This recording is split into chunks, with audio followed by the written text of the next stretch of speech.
અગ્નિકાંડ મુદ્દે ગાંધીનગરમાં હર્ષ સંઘવીની અધ્યક્ષતામાં ઉચ્ચ અધિકારીઓની બેઠક. જવાબદાર અધિકારીઓ સામે ગુનો નોંધવા અને ધરપકડ મુદ્દે આદેશની શક્યતા.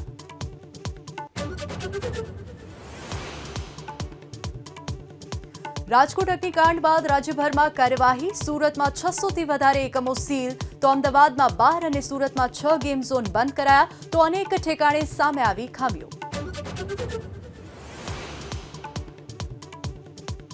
રેકોર્ડ બ્રેક 52.9 ડિગ્રી ભીષણ ગરમી વચ્ચે દિલ્હી એનસીઆરમાં વરસાદ.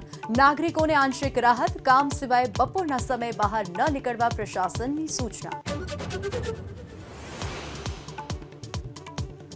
બિહારમાં ભીષણ ગરમી. શેખપુરા અને બગુસરાયની શાળામાં અનેક બાળકો પડ્યા બીમાર. 8 જૂન સુધી શાળાઓ બંધ રાખવા રાજ્ય સરકારનો આદેશ.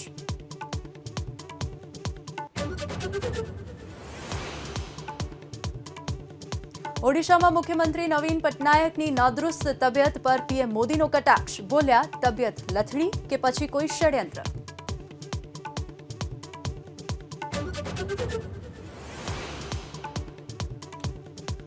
ચૂંટણીમાં છેલ્લા તબક્કામાં દિગ્ગજોનો પ્રચંડ પ્રચાર. શાહે ભ્રષ્ટાચાર અને પરિવારવાદ, તો પ્રિયંકાએ ઉઠાવ્યો બેરોજગારીનો મુદ્દો.